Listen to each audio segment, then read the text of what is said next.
আমি আপনাদের মাধ্যমে প্রচার মিডিয়ার মাধ্যমে সাংবাদিকদের মাধ্যমে দেশ ও জাতির উদ্দেশ্যে বলছি যাতে কোনো জনগণ নিজ দায়িত্ব থেকে লোকাল লাইন ব্যবহার করে প্রত্যেক গাড়ি এবং প্রত্যেক উল্টা পথে চলাচল না করে ফুটওভার ব্রিজ ব্যবহার করে। এটার জন্য উদারত আহ্বান প্রত্যেক মানুষের প্রতি, যারা নিজ নিজ জায়গা থেকে যদি কেউ সচেতন হয় তাহলে আমাদের হয়তো নিরাপদ সড়ক চাই। অত্যাধুনিক যন্ত্রপাতি ও আধুনিক চিকিৎসা সেবা নিয়ে পপুলার ডেন্টাল কেয়ার এখন আপনার শহর বেলকুচির মুকুন্দগাতিতে। আমাদের ঠিকানা মুকুন্দগাতি বাজার, গার্লস স্কুলের সামনে, তালুকদার মার্কেটের দ্বিতীয় তলা, বেলকুচি, সিরাজগঞ্জ। তাই এই ক্যাম্পেইনটা সফল হবে এবং প্রত্যেকের জন্য সুবিধা হবে, রাস্তায় উল্টাপাল্টা অ্যাক্সিডেন্ট হবে না এবং কি মরণের মৃত্যু হার কমে যাবে এবং কি দুর্ঘটনার হারও কমে যাবে। আজকে কার্যক্রম হচ্ছে আমাদের লোকাল লাইনের গাড়িগুলা, সার্ভিস লাইনের গাড়িগুলো লোকাল লাইনে চলতে পারবে না, আবার লোকাল লাইনের গাড়িগুলো সার্ভিস লাইনে চলতে পারবে না, উল্টা পথে কোনো অটো রিক্সা চলতে পারবে না, জনগণ ফুটওভার ব্রিজ ব্যবহার করবে, অযাচিতভাবে কোনো রাস্তা পারাপার হতে পারবে না। এর জন্য প্রত্যেকের কাছে আমরা আহ্বান জানাবো যাতে দেশ ও জাতি প্রত্যেকে নিজ নিজ জায়গা থেকে এই কাজগুলো করে এবং আমরা একার পক্ষে সম্ভব না যদি নিজ নিজ জায়গা থেকেও সংশোধিত না হয়। আমি ইসমাইল হোসেন, আমি নিরাপদ সড়ক চাই সাভার উপজেলা শাখার সভাপতি হিসেবে দায়িত্ব পালন করছি। আজকে আমরা আগামী 22 অক্টোবর জাতীয় নিরাপদ সড়ক দিবস। এই সড়ক দিবসকে কেন্দ্র করে আমরা অক্টোবর মাসব্যাপী বিভিন্ন কর্মসূচি, সচেতনামূলক কর্মসূচির প্রোগ্রাম হাতে নিয়েছি।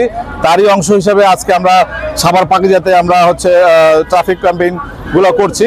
আমাদের আজকে মূলত উদ্দেশ্য হলো যেহেতু আমাদের সড়কগুলো দুই ভাগে ভাগ করা আছে, একটা সার্ভিস লাইন আর ডাইরেক্ট লাইন। আমরা লোকাল গাড়িগুলোকে সার্ভিস লাইনে ঢুকানোর চেষ্টা করছি এবং যেগুলো দূরপাল্লার গাড়ি তাদেরকে আমরা ডাইরেক্ট লাইনে ঢুকানোর চেষ্টা করছি। এছাড়া আমরা উল্টা পথের যে গাড়িগুলো যাতায়াত করছে তাদের আমরা বাধা দিচ্ছি এবং তারা যাতে নিয়ম মেনে, আইন কানুন মেনে রাস্তায় চলে, যাতে যানজটটা আমাদের কম হয়। তো আমরা সেই লক্ষ্যে কাজ করছি। আমি লিটন এরশাদ, নিরাপদ সড়ক চাই কেন্দ্রীয় কমিটির মহাসচিব। আমি আজকে আপনারা জানেন যে অক্টোবর মাসের 22 তারিখ জাতীয় নিরাপদ সড়ক দিবস। তারই ধারাবাহিকতায় প্রশাসন, নিরাপদ সড়ক চাই, বিআরটিএ, সড়ক মন্ত্রণালয়ের উদ্যোগে সারা বাংলাদেশে মাসব্যাপী একটা সচেতনতামূলক ক্যাম্পেইন পরিচালিত হয়, যার অধিকাংশ স্টেক হোল্ডার হলো নিরাপদ সড়ক চাই। আর নিরাপদ সড়ক চাই প্রতি মাসব্যাপী এই কর্মসূচি পরিচালনা করে এবং লোকাল প্রশাসনের সহায়। তারই ধারাবাহিকতা আমরা আজকে সাভার এসেছি কেন্দ্রীয় কমিটি থেকে, আমাদের সাভার উপজেলা কমিটির নেতৃত্বে।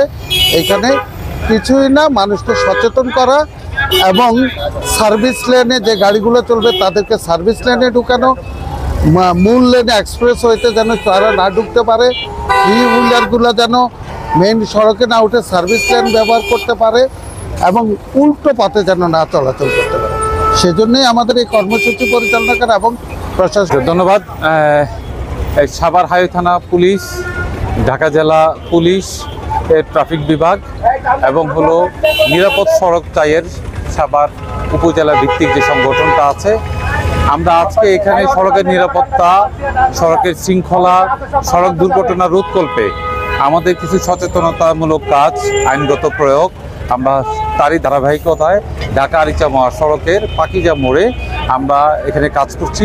আমরা আজকে কয়েকটা জিনিস একটু ফোকাস করছি। সেটা হলো যে লোকাল বাসগুলো যত্রতত্র গাড়ি দাঁড় করিয়ে যাত্রী ওঠানামা করতে গিয়ে মহাসড়কে যানজট সৃষ্টি করছে, তাদের বিরুদ্ধে আইনগত ব্যবস্থা গ্রহণের পাশাপাশি সার্ভিস লেনে তারা যদি প্রতিনিয়ত সার্ভিস লাইন ব্যবহার করে। বিয়ে কিংবা যে কোনো আয়োজনে স্পেশাল রান্নার জন্য বেলকুচিবাসীর আস্থার নাম জয়ত্রী মশলা। জয়ত্রী মশলার সাথে স্পেশাল দিনের রান্না হোক আরো স্পেশাল করে, তাহলে প্যাসেঞ্জার, পথচারী প্রত্যেকে দুর্ঘটনা মুক্ত থাকার একটা সুযোগ আছে। তো সেই লক্ষ্যে আমরা আজকে কাজ করছি এবং সচেতন করছি মানুষকে, তারা যাতে চালক, গাড়ির স্টাফ এবং প্যাসেঞ্জার তারা যাতে সার্ভিস লেনে ব্যবহার করে এবং প্যাসেঞ্জারদেরকে তাদের কাঙ্ক্ষিত সেবাটা দেয়।